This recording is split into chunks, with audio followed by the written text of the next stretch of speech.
लेकिन आत्मा के साथ करे खातिर वो खुद के साथ करे और खुद के विचारधारा के बदले के पड़े। तो भोजपुरी भाषा के जहाँ तक सवाल बा तो गंदा काव्य ना की संख्या ज्यादा बा और सुनहु वाला के ज्यादा कि अगर वो सुनल बंद करते में फाटल एक पैंट बेचाई बंद हो जाए तो कल से किनाई बंद हो जाए, कल से बनावल बंद हो जाए। तो सबसे बड़ा चीज बा कि जहाँ भी गंदा गाना चाहे उनकी सारी लग जाए तो कौन चाहे दुनिया के तो में स्टार हो बाजे का तुरंत भागे पीट देला के काम क्यों बजावे ओकरा पर ऑब्जेक्शन करे की जरूरत पड़े। जब बाजल बंद हो जाए तो शायद हमरो भी समझ में आ जाए जे हमारा आगे पीछे बाजे ऊपर बाजे नीचे बाजे जहाँ बाजे सबके समझ में आ जाए तो वो बहुत जरूरी है। अभिवर्तन जी यहाँ पे माननीय खेसारी लाल यादव जी के द्वारा कि अगर जहां भी देखी केहू पीट दी अगर देवगंदा गीत गाओ तो के तर सोची तो तब हमार बात बा कितना सुंदर बात बा कि भोजपुरी के अगर बचावे के होके सबके एकजुट होके संगठित होके अपना भोजपुरी माई की बात करे के पड़ी। सोची कि अगर रोगा सुनल ना बंद कर तो रोग को दोष बढ़ल जाई ऐसे कि भूज रोगे आई स्पष्ट आई करनी है कि जहां भी गंदा गीत बाजे पूरा विरोध कर अगर विरोध करब तो काल बाजल बंद हो जाए। उसी अगर बताओ जाए कि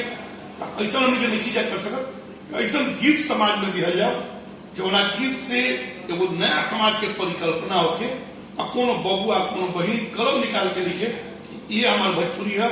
एकरा के सुनब क्या तो कोनो बीमारी भी दूर हो सकेला, मस्तिष्क में जो वो ज्वार भाटा पैदा होला बंद हो सकेला। सबसे बड़ी देख बात बताओ शिक्षक के बहुत बड़ा महत्व होला हर आदमी के हर जितना भी हमारे पढ़े वाला लोग तो विद्यार्थी के ऊपर शिक्षक के बहुत बड़ा महत्व होला। आज के डेट में उसको स्कूलिंग लिखे बना जो कि वेद पढ़ा सके, हर आदमी अंग्रेजी पढ़ाता है, हर आदमी अलग भाषा के चीज के ज्यादा बढ़ावा देता है। ऐसा नहीं जी हिंदी भाषा में चाहे बाकी जगह बलगरती नहीं है हमने क्यों समझ में नहीं किया होते से हम क्यों बलगर नहीं खेला लेकिन जरा समझ में आओ तो बलगर बा बसरते हमने के माता बहन बेटी भी देखी ले जब हमने के जाए सब गाड़ी सुने खातिर पैसा दे ले जाए लेकिन वो उतने देर तक सीमित रहे। आज हम कई सारा यूट्यूब पर देखनी है रामायण महाभारत के गायक कि केहू वो व्यास के माई से लेके बहन से लेके उनका बाबूजी मुहला बाप तक के लोग गरिया देता और यही बताए कि जब समाज में अखंड कीर्तन करौले बनी और करैला के बाद राम विवाह के कार्यक्रम करा के वो जगह माई बहन के गाड़ी सुनल तनिया सुनावल तनी इहो ठीक नहीं। जहां तक ले एगो अगर बेशिया खाना में आदमी चल रही मान के चल की भोजपुरी के लोग गायक लोग एगो अलग दुनिया के हो गए राइट।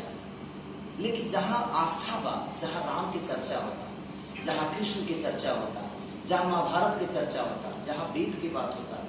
और वो जगह पर कौनो ऐसा शब्द नहीं खेल बाबा जब हम तो कई लोग सारे ऐसा देखनी है कई सारा मैंने यूट्यूब पर देखनी है कई सारा व्यास लोग देखनी है कि मैंने माइकवा से हट के ऐसा कुछ बोल देते लोग के समझ में तो आइए जाता